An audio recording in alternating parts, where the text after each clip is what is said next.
Commander, why aren't we lifting off yet? We need to collect those alien heads. We need a force applied to be lifting off, so right now we're going to stay at rest until there is a force applied. Okay then, why don't we start the engines? You're right. Alright.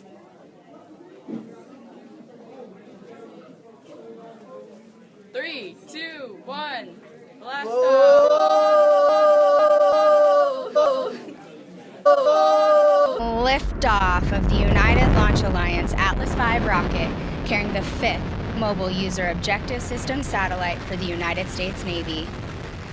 See how our spaceship is in motion? We're going to stay in motion until another force acts on our spaceship, like the spaceship's engine. According to Newton's first law, an object in motion will stay in motion unless an unbalanced force is acting upon it. Just as before we were seen at rest, we could see that there are two forces acting on our ship, the normal force and the force of gravity. This force is keeping it up and this force is pulling it down. These two forces cancel out each other, resulting in our total force being 0.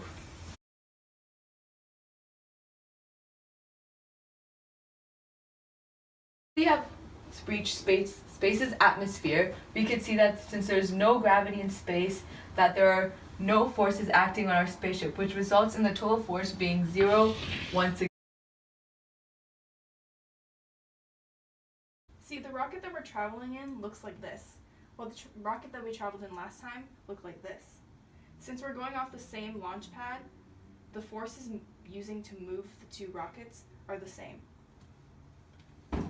According to Newton's second law, if the net force is 0, the object will accelerate in the direction of the force. So the force is proportional to the acceleration. But when we think about F equals A, we must also consider the masses of the objects that we're moving. For example, if you think about a feather and a bowling ball, if you use the same forces to push both of the objects, it'd be much easier to move the feather because it has less mass.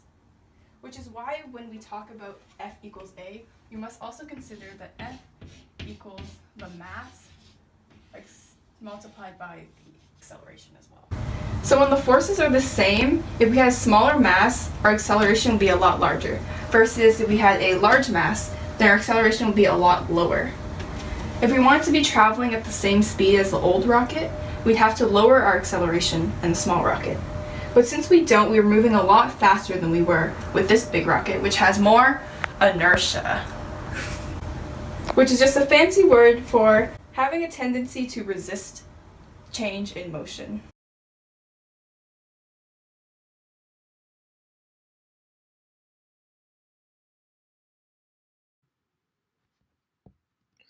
The reason why the rocket crash was so bad and caused Michelle to lose her life can be explained with Newton's third and final law.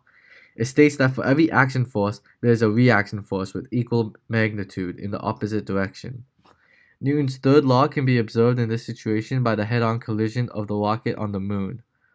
The action force that occurred was the rocket hitting the moon, but the reaction force was the moon pushing the rocket back in the opposite direction. The forces must also be equal in magnitude, which means the impact the rocket had on the moon is equal to the impact the moon had on the rocket. But this does not seem to be true since our rocket exploded, but the moon barely seemed affected. However, since we know that the force equals mass times acceleration, and that the force that the rocket had on the moon is equal to the force the moon had on the rocket, we can say that the moon's mass times acceleration is the same as the rocket's mass times acceleration. The moon has a much larger mass than our rocket, and for this equation to be true, it must mean that the moon's acceleration, or change in speed, must be very small, so they can equal each other. With the rocket having a much larger acceleration means we had to go from going really fast to stopping completely, which caused the horrible crash. Since the moon's acceleration is so small, it means that it didn't really change its speed all that much, making it seem unaffected. Okay. Alright, let's look for these aliens now. See any? Do you see any? No. Hey, look, the alien just walked by! Get that! Alien. Commander, I got the alien! Good job, Steve. This is a great leap forward for NASA. We gotta bring this down as soon as possible. We had another successful mission on the moon. We collected a total of 1 alien head, and so it'd be a great help in terms of research for NASA. But the sad news is our fellow crew member Michelle has died on the moon. So could we please have a moment of silence for crew member Michelle?